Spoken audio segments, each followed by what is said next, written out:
Bienvenue dans Nouveau Regard, le podcast, votre rendez-vous qui explore les voix singulières et les visions du cinéma caribéen. Aujourd'hui, j'ai le plaisir de recevoir un Guadeloupéen qui est producteur exécutif, producteur délégué, premier assistant réalisateur et fondateur de Black Moon Film, société de production. J'ai nommé Axel Changa Lafleur. Axel, merci d'avoir accepté notre invitation. Merci de répondre à nos questions, les questions du podcast Nouveau Regard. Alors, la première question que j'ai envie de te poser, c'est quel est ton premier souvenir de cinéma? Est-ce qu'il y a un film qui t'a marqué quand tu étais enfant ou ado? Dis-nous tout. Déjà, Priscilla, merci de me recevoir. Je regarde vraiment avec plaisir les podcasts et les invités que tu reçois ici. Et du coup, c'est à mon tour. Pour répondre à ta question, j'ai plein de souvenirs en vrai de cinéma enfant. Parce qu'en fait, j'ai du coup une maman qui nous achetait tout un tas de VHS. Donc tous les films mainstream, on les voyait. À l'époque, je dois dire que je suis de 86 et on voyait quand même de très beaux films, tu vois. Il y a des films qui m'ont marqué comme Maman, j'ai raté l'avion, des films comme E.T., des films comme évidemment les Disney, les classiques. Et après, un petit peu plus grand, on va dire, il y a des films quand même plus proches de nos univers qui m'ont marqué, comme La rue Cazeneuve de Zane Palsy. Bien sûr, emblématique. Tu vois, qui est sorti quoi, avant que je naisse d'ailleurs. Sorti en 83. Oui, tout à fait. Moi, je suis de 86. Début années 80, Tu vois, il y a des films comme ça qui m'ont marqué. Et petit, j'ai aussi eu la chance de jouer dans un court-métrage. Alors, est-ce que ça, c'est un scoop pour le podcast Nouveau Regard? Ouais, sûrement, mais ça va me permettre de parler de quelqu'un qui n'aime pas qu'on parle d'elle, mais qui, à l'époque, avait monté une association avec ma mère, d'ailleurs, qui s'appelait Séquence Caraïbes. Donc, Gilda Gonfier, pour ne pas la nommer, et qui avait réalisé un court-métrage qui s'appelait Saint-Michel terrassant le démon. On a vraiment envie de le voir, là, pour le coup. Hein. Je pense que c'est un film qu'on pourrait inciter Gilda à ressortir des archives. Exactement. Parce que c'est un film qui avait un propos qui parle à tous. Et tu vois, j'étais le petit garçon qui avait peur, du coup, de Saint-Michel terrassant le démon qui lui était imposé par sa grand-mère bigote. Ok, là, c'est vraiment... tu nous as pitché, on veut voir le film. Maintenant qu'on va le chercher, on va dénicher cette archive. Merci, Axel. Alors, qu'est-ce qui t'amène au cinéma, du coup, en tant que professionnel de cette industrie? Il n'y a pas de hasard dans la vie, mais c'est des rencontres. Le cinéma, proprement dit, parce que moi, j'ai commencé dans l'audiovisuel à un moment, j'ai commencé à travailler avec Canal 10 quand j'étais en Guadeloupe, par exemple. D'accord. Je revenais de voyage J'étais parti vivre en Angleterre après mon bac, j'ai voyagé dans la Caraïbe. Quand je suis revenu m'installer au pays, je ne savais toujours pas quoi faire, en fait. Je suis un mec touche à tout. Et j'ai acheté une caméra à l'époque avec un pige par le biais de la mission locale. Et je faisais le tour des îles et je faisais des reportages que je revendais. Donc ça, c'est pour la télé. Mais pour le cinéma même, c'est venu plus tard. J'ai commencé à travailler sur la série Destined Paradise en 2011, première saison. D'accord. Parce que je revenais d'un voyage en Jamaïque où j'étais correspondant de presse. Et j'ai une amie de l'époque qui m'avait dit il y a un Canadien qui cherche des régisseurs bilingues. D'accord. Je ne savais pas c'était quoi un régisseur, mais j'étais bilingue. Ok, donc tu t'es dit, je vais y aller. J'y vais, j'ai passé un entretien avec Renaud Mathieu à l'époque, et qui m'avait créé un poste qui n'existait pas, mais qui était base-pied, parce que j'étais l'un des rares bilingues. Donc je faisais le relais entre la mise en scène anglaise et la régie française. D'accord. Et bien rapidement, j'étais appelé par le plateau et ça m'a amené à travailler sur des films, dont un premier long métrage, je crois, à l'époque, qui s'appelait Dimanche 4 janvier, tourné en Haïti, en Guadeloupe. Ah oui, je me rappelle très bien de ce tournage. Je crois que c'est ma première expérience de long métrage. Ouais. C'était pas le plus simple des tournages. Non, mais moi, en vrai, dans mon expérience, j'ai rarement fait des tournages simples. Okay. J'aime bien quand c'est un peu... challenge compliqué, tu vois. D'accord. Il y a un truc. Donc là t'as bien été formé pour ça. Ouais, pour ça, je dois dire. Et donc, du coup, ma première expérience de cinéma en tant que professionnel, je pense que c'est ça. Et après, j'ai eu la chance de travailler sur bien d'autres productions, jusqu'à monter ma société de production. Je voulais y arriver. Donc, Black Moon naît comment? C'est-à-dire que tu as fondé Black Moon Film, une société de production. Et quelle était ton intention? En fait, ça part d'une frustration, pour être totalement honnête. Parce que en tant que citoyen du monde, j'ai toujours ce truc, moi, j'apporte beaucoup d'importance à la place qui est laissée à chacun, tu vois. Partout où je vais, moi, je représente d'où je viens. D'accord. Il n'y a pas moyen, tu vois ce que je veux te dire. Mais je vis sur une terre où qui je suis et d'où je viens, c'est encore très flou et contesté, controversé, tu vois. Donc, du coup, en général, pourquoi je dis ça? Je fais une digression parce qu'en général, dans les rapports que j'ai avec les autres, ça se ressent. Donc, dans nos rapports professionnels, ça se ressent. Et donc, j'avais une grosse frustration quand j'étais que technicien de bosser sur des œuvres qui étaient, pour la plupart, alimentaires. Okay. Et pour beaucoup d'entre elles qui posaient question sur les histoires qui étaient racontées, comment elles étaient racontées. Et donc, du coup, j'avais toujours des débats ou des discussions avec soit les réalisateurs, les productions, et souvent aussi des discussions un petit peu plus poussées, tu vois, des bousculades même dans les rapports, parce que je suis un mec qui aime bien le respect, la justice, et surtout le fait d'accepter l'autre, peu importe d'où il vient, en fonction en tout cas, basé sur sa juste valeur et pas juste des a priori ou des situations dans lesquelles on doit être dans des compromissions, nous souvent, afrodescendants, caribéens, guadeloupéens, tu vois. Je vois.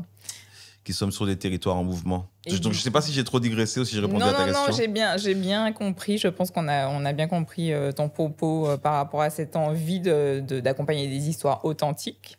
Voilà. Et du coup, pour répondre à ta question, comment est né Black Moon, c'est que j'avais cette frustration de ne pas pouvoir être le capitaine du navire, en gros. Parce que si tu as un avis sur tout et que tu as envie d'influer sur tout, il vaut mieux que tu sois à une position où tu as un peu oui, c'est ça. moyens voilà, d'actionner, tu vois, tu tiens les rênes. Exactement.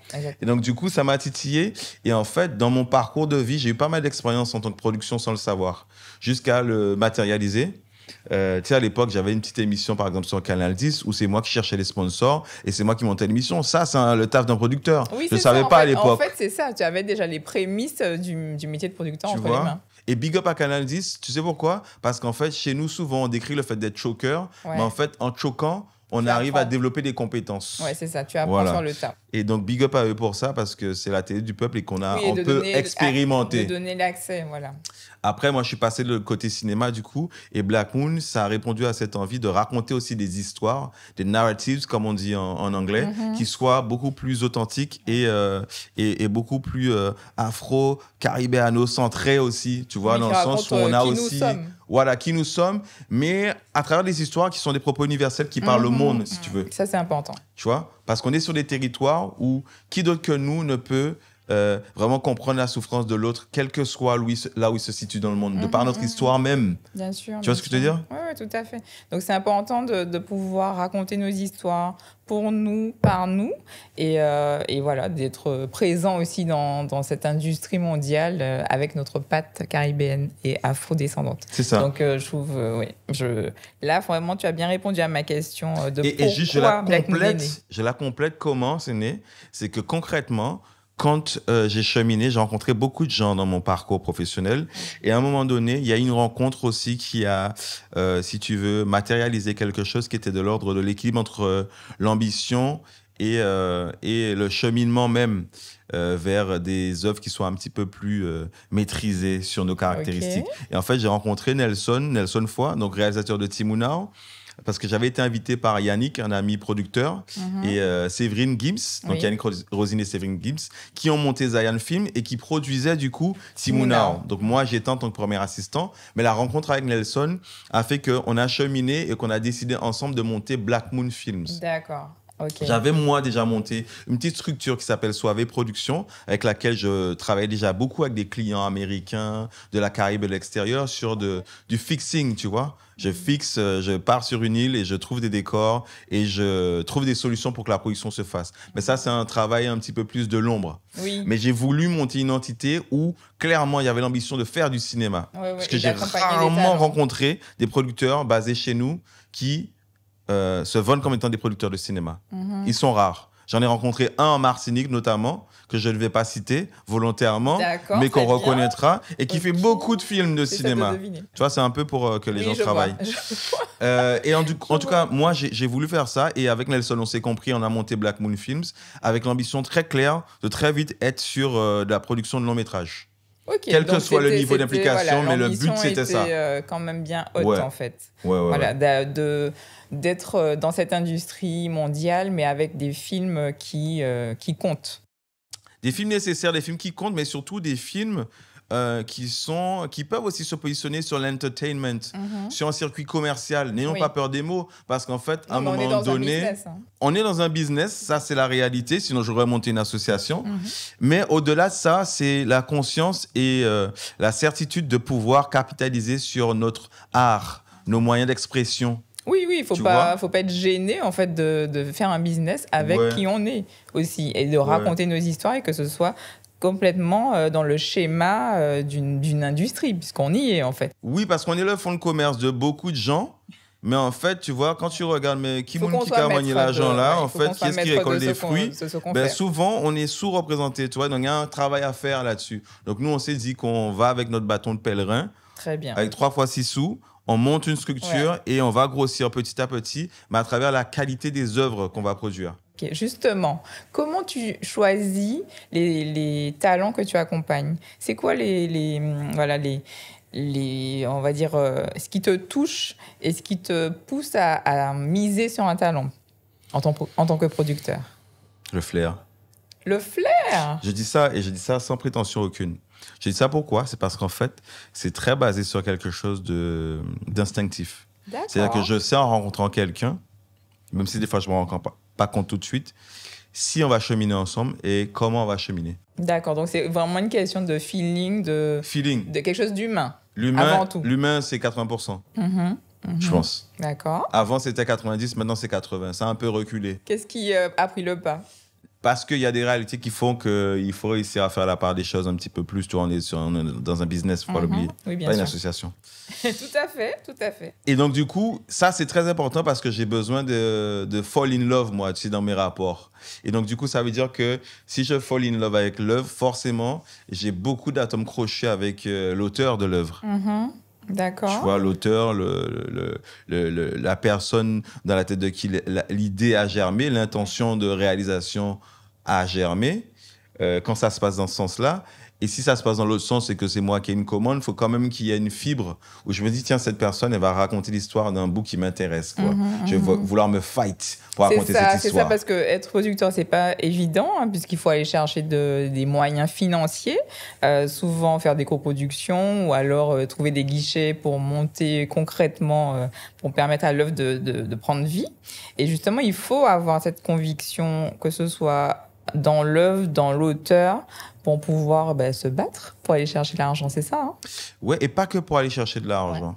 Parce qu'il y a bien d'autres leviers que juste le levier financier. Okay. Il y a tout un volet administratif, artistique. Il faut avoir envie d'échanger avec quelqu'un. Tu sais, échanger artistiquement, c'est des échanges très, très profonds. Et ça prend beaucoup d'espace. Donc, il faut avoir envie de laisser cet espace. Et surtout, les 20% restants, ils sont liés à la nécessité impériale d'être fier de se raconter. Ça, c'est important, d'être fier aussi du résultat. Voilà. Parce qu'au-delà de la création du film, les moyens qui viennent, financiers, administratifs, enfin, même l'énergie qu'on met, une fois que le film est réalisé, il y a toute cette partie promotion qu'on accompagne. Et voilà, on devient un peu l'ambassadeur, comme tu le fais sur tous tes projets. Donc, il faut être fier aussi de continuer à donner vie à l'œuvre, en fait, c'est ça. Mais tu sais, c'est même pas que au moment de la distribution que c'est important uniquement. Et je te dis ça davantage aujourd'hui avec mon expérience qui grandit.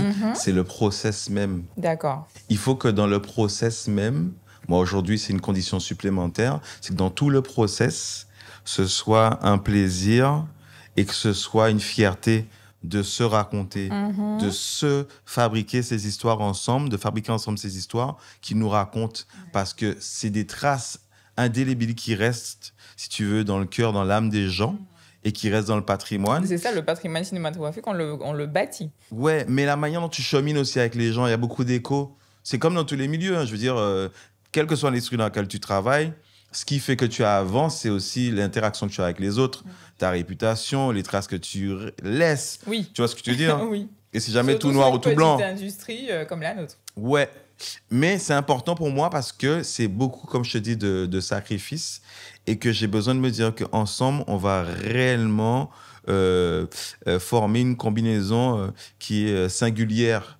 Tu vois, il ne faut pas que si on s'allie, ça aurait pu être avec n'importe qui d'autre. Parce qu'avec quelqu'un d'autre, je considère que ce n'est pas le même film. Oui. Dans une autre dynamique, ce n'est pas la même histoire que l'on raconte. Ça change beaucoup. Ouais. Tu vois, donc pour moi, ça ne se fait jamais au hasard déjà. C'est les œuvres, c'est pas moi en vrai qui choisis les œuvres, c'est les œuvres qui me choisissent. D'accord. Tu vois ce que je veux te dire? Il y a quelque chose, je suis quelqu'un d'assez spirituel aussi, il y a quelque chose qui est de l'ordre de... Oui, de quelque chose de non palpable en fait. Ouais, de non verbal qui fait que, c'est comme pour un comédien. Pourquoi c'est tel ou tel comédien ou comédienne qui a le rôle? Parce qu'en fait, la comédienne et le rôle se sont rencontrés.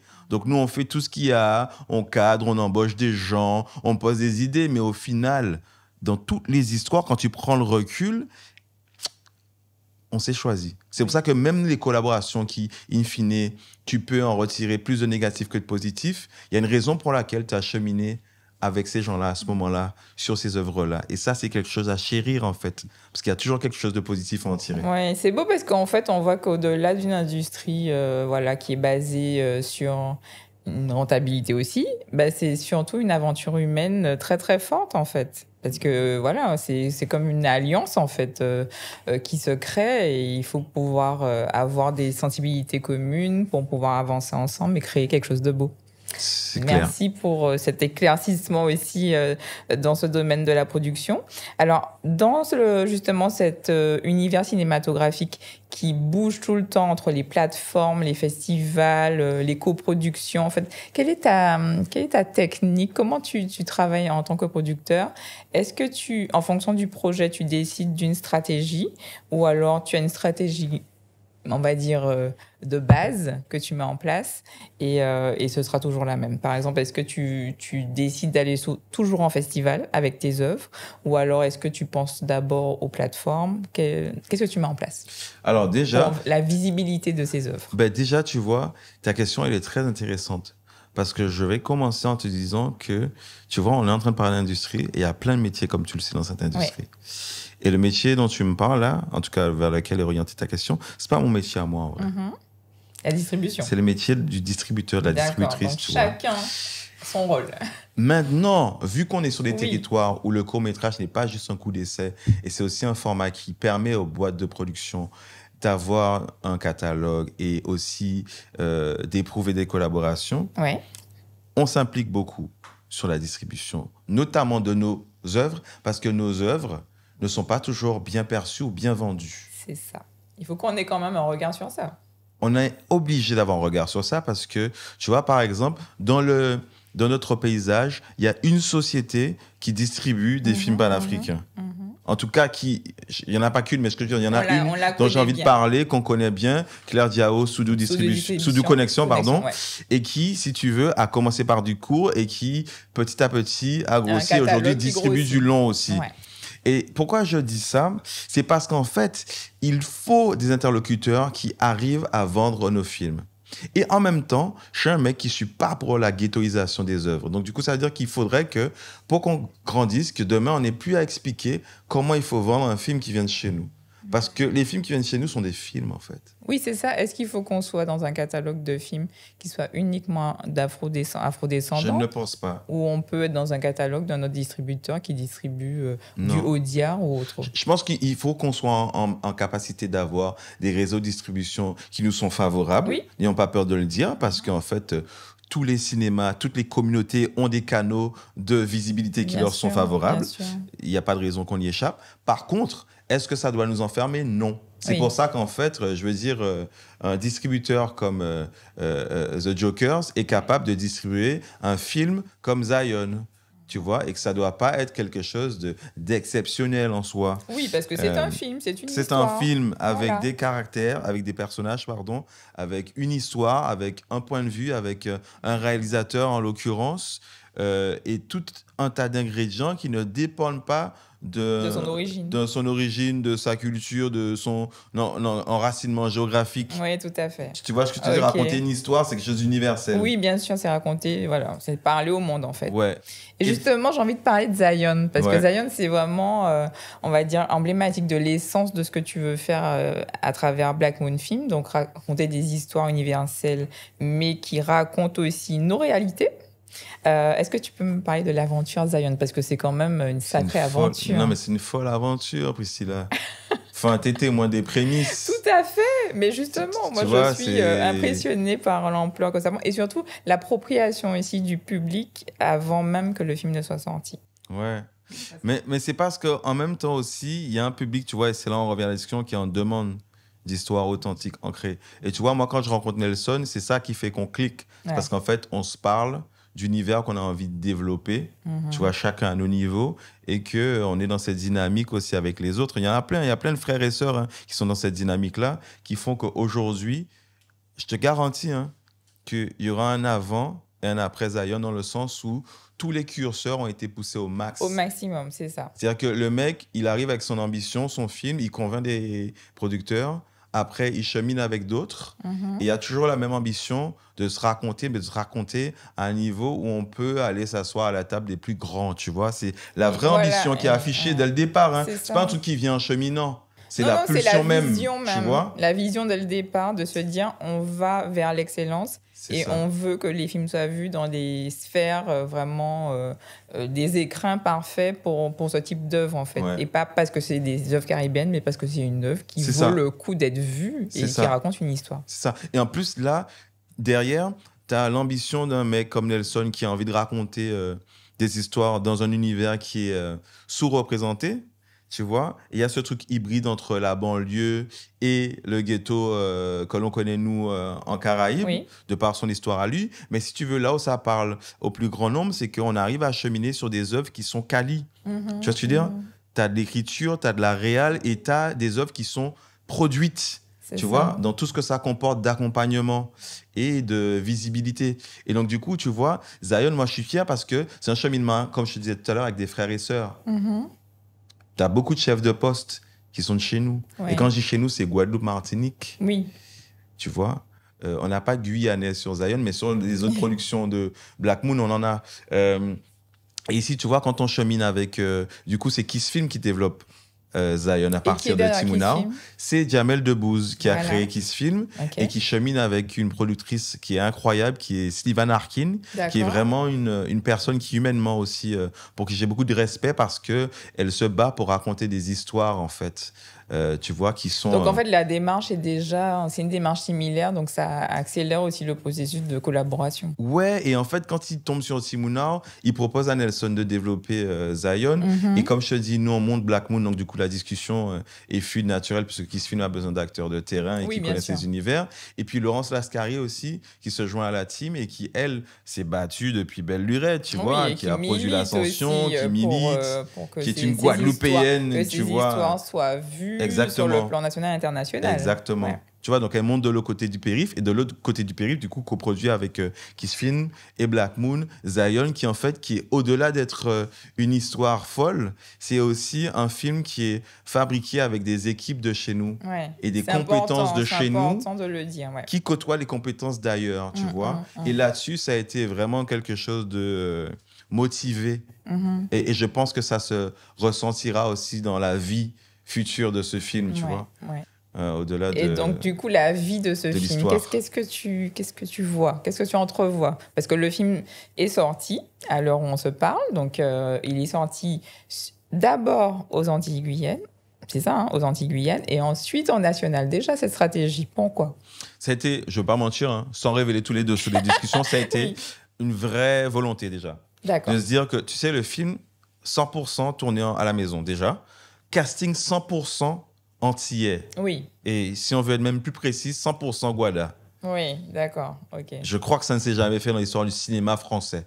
Et avec des acteurs aussi qui sont pas forcément professionnels. On a une majorité de non-professionnels, une majorité de primo. En fait, on a fait le pari de faire un casting sauvage. Oui. On s'est posé la question, parce que tu sais, premier film pour un réal, il a besoin quand même d'avoir des gens costauds avec lesquels... Oui, c'est ça, premier long métrage, on se dit, bon ben, voilà, est-ce qu'on... Mais il accepte de relever le pari quand même, de faire un casting sauvage. On lui met des équipes à dispo. Lui-même aussi a des idées très précises de personnages avec qui il veut travailler, de personnages. Parce que c'est des personnages forts. Hein. Des personnages très forts.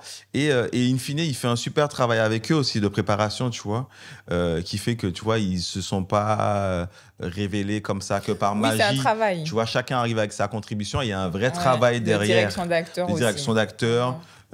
Et puis un vrai travail après au montage, tu vois, la monteuse de Nelson, Clémence Sanson, a fait un remarquable travail avec lui, tu vois, ils se sont vraiment bien compris, parce que c'est une autre vie le montage, tu vois. Oui, bien sûr, ça donne c'est une énième réécriture. Voilà, c'est une autre réécriture du film et ça lui donne réellement vie par rapport à ce que le spectateur va découvrir. Ça a démarré chez nous. Oui. Et on se dit à un moment donné, il ne faut pas qu'on ait peur qu'il y ait une impulsion de chez nous.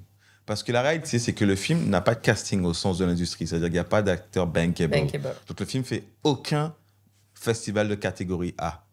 Malgré certains qui ont voulu, mais bon, par stratégie, on a refusé pour avoir plus gros. Bref, c'est le jeu. Au final, on se dit, mais est-ce qu'on fait d'abord le film sortir en France, hexagonale, ou d'abord aux Antilles? En fait, collégialement, on décide de le faire sortir chez nous parce qu'on connaît la force de la communauté. Et qu'en plus, c'est une période où on est dans un mood particulier, il nous a déboulé. Oui. Donc, pourquoi pas continuer de débouler en salle, tu vois? Tout à fait. Donc, une sortie anticipée aux Antilles qui montre l'exemple, une fois n'est pas coutume, à ce qui peut se passer en France. Tu vois, à l'instar de ce qui s'est passé... mouvement 2009, ça a démarré chez nous et puis après on sait le mouvement qui a occupé les ronds-points en France pour protester. Tu vois, c'est pas que une question de chauvinisme, c'est aussi une question de chez nous on est capable de démarrer les mouvements. Ouais. Tu vois, pourquoi pas démarrer une dynamique chez nous et on arrive à trouver le moyen de sortir le film avant aux Antilles et en Guyane. Oui, c'est ça. Donc Guadeloupe, Martinique, Guyane pour après débouler sur le reste du territoire français. Et puis après, on parlera de la vie du film à l'extérieur. Ah ben oui, parce que justement, quelles sont les intentions du film à l'extérieur? Une fois qu'il est sorti en salle, sur l'Hexagone, il se passe quoi? Ben déjà, il y a une exploitation évidemment en salle. Après, il y a la Pay TV, puisqu'évidemment, on est avec Canal+, il y a la Free TV, il y a France 3 Cinéma. On a aussi une deuxième fenêtre avec Amazon Prime. Génial. Mais le film... Et également, a été acquis, les droits ont été acquis par Magnify, qui est un vendeur inter, et qui va distribuer le film dans les territoires hors France.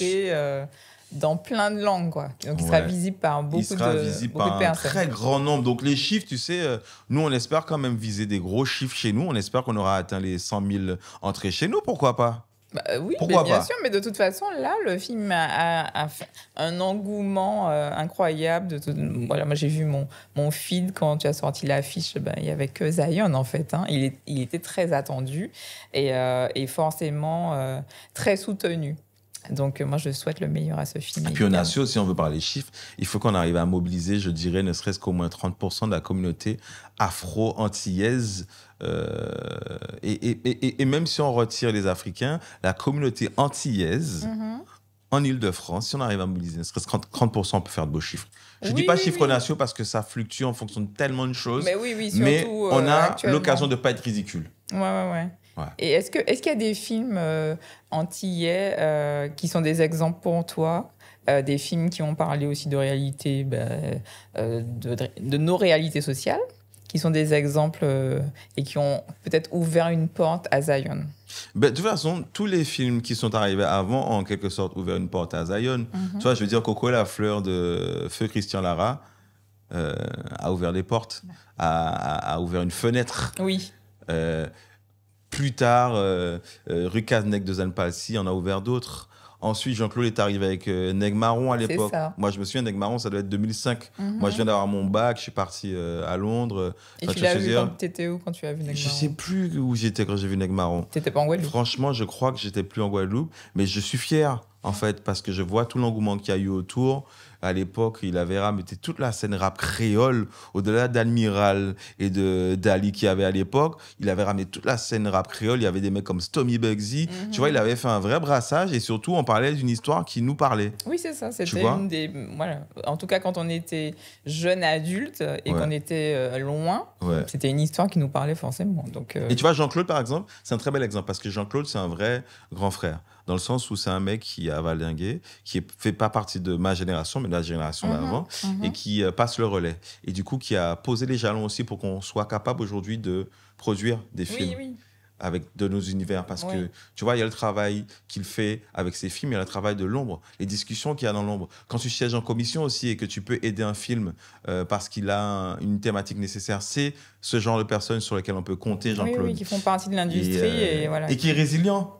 Tu vois, le gars, il en est à son 3e long métrage. Il a fait Nègre Marron, il a fait Le Gang d'Antier. Maintenant, il fait Fanon.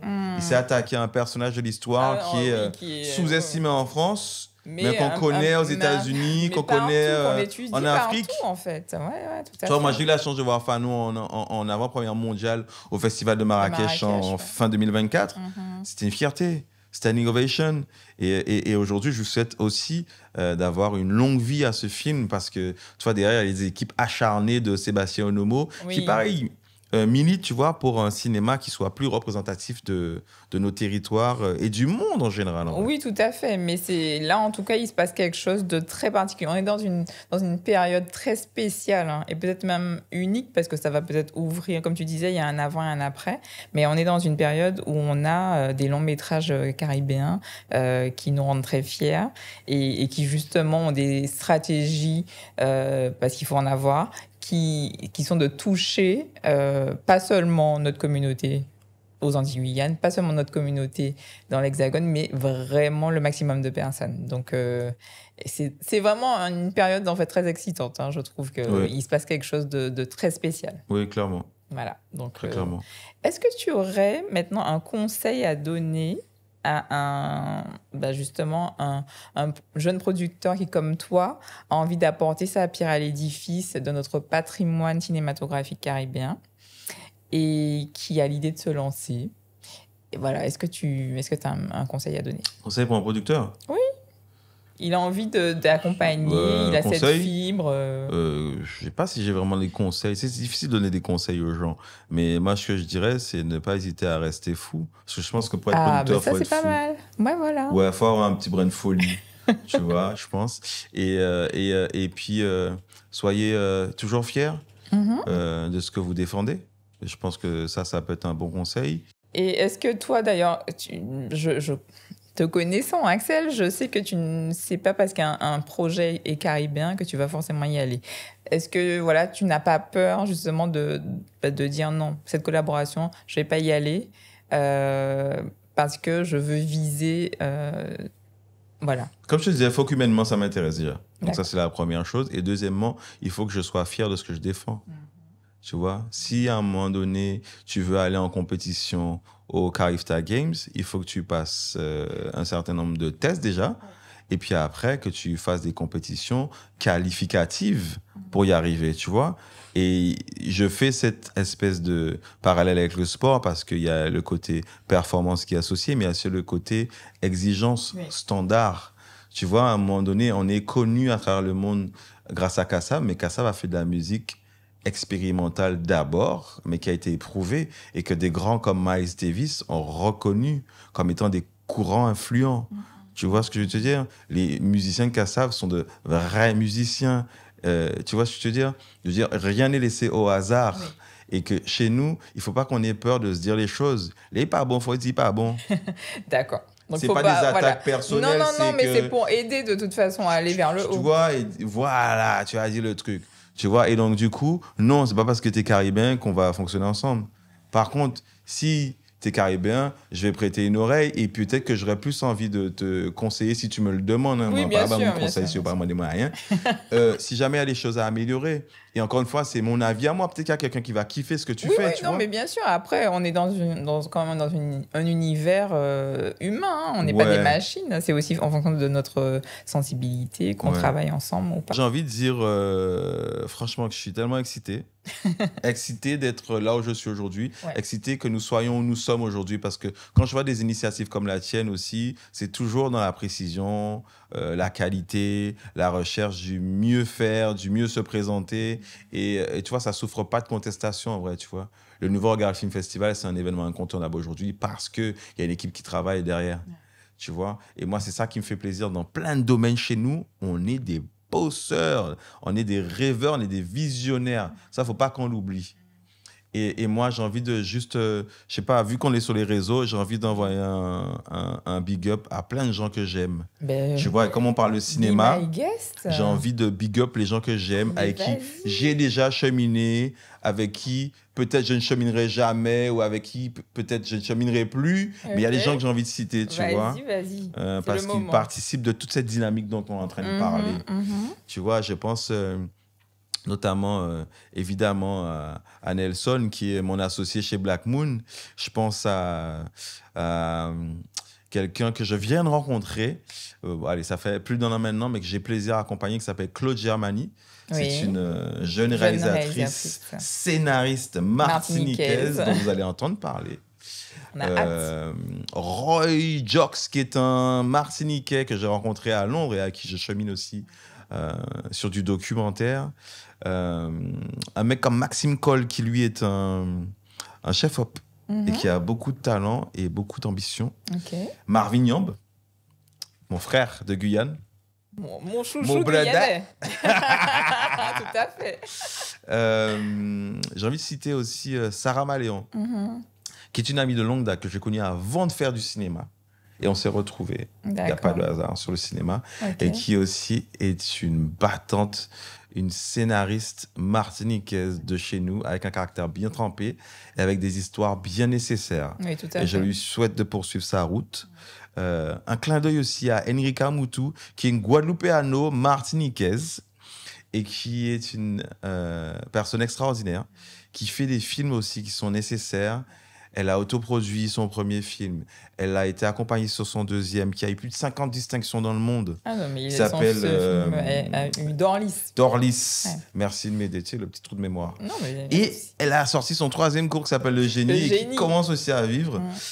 Et c'est vraiment quelqu'un dont vous allez entendre parler aussi, parce qu'elle prépare, je pense que c'est un scoop pour personne, mais à force de faire du court, on finit par faire du long. Ben donc, oui, bien sûr. On a hâte de la voir passer au long. On lui souhaite bon vent pour ses projets. Après, j'ai tellement de gens que j'ai envie de citer, mais tu vois, j'ai envie de dire aussi, si tu es producteur, productrice, entoure-toi de personnes qui t'aiment et surtout ton noyau dur, ta famille. Moi, j'embrasse toute ma famille. Mes enfants, ma compagne, mes parents, grâce à qui je suis là aujourd'hui. Ma mère et mon père, d'être petits, m'ont fait baigner dans le milieu artistique. Et j'ai tenté d'y échapper pour finalement y revenir. Donc, j'embrasse tous les amoureux de cinéma. Et je leur dis, allez en salle, voir les films. C'est acheter un ticket, parce que comme ça, on peut en faire d'autres. Exactement, ça alimente. Voilà, c'est une chaîne. N'hésitez pas. Merci. À l'époque, on laissait dans disait acheter, pas graver. Là, c'est imprimer. Tickets là. Les tickets, achetez-les, imprimez-les, les gars, et repartagez. Dites aux gens que vous voyez des histoires qui sont belles, qui sont nécessaires. Et comme ça, on peut en faire d'autres. Merci Axel. Alors, avant de te laisser partir, j'ai mon petit jeu classique, maintenant, auquel je vais te soumettre. Et là, le jeu s'appelle « Devine le budget » parce qu'en tant que producteur, je sais que tu peux chiffrer, avoir une idée du coût d'un film.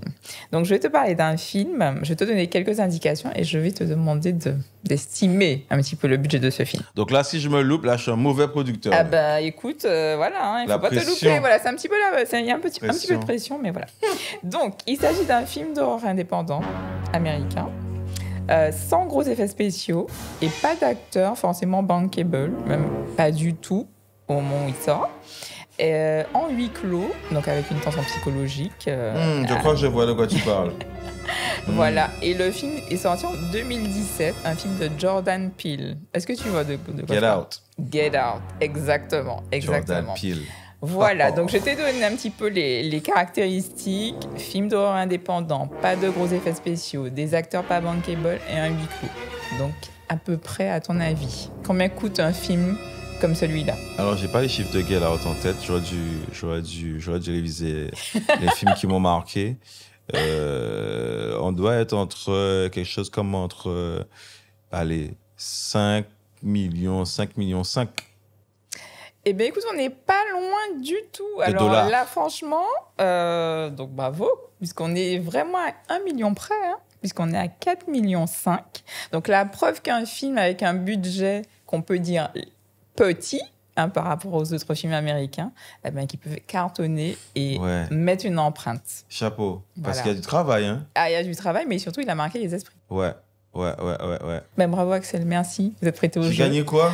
Écoute, tu as gagné le droit de revenir parler dans notre projet, dans notre long métrage, qui sortira très bientôt. Ok. Merci en tout cas d'avoir répondu à nos questions. C'est moi. Merci. Merci à vous qui écoutez et regardez ce podcast. C'est vous qui le faites vivre. Et un grand merci à notre partenaire du jour, le showroom Gentleman Spirit de la distillerie Longto. Un lieu qui allie savoir-faire local et authenticité, un peu comme nos discussions. Quant à moi, je vous donne rendez-vous très bientôt pour un autre épisode.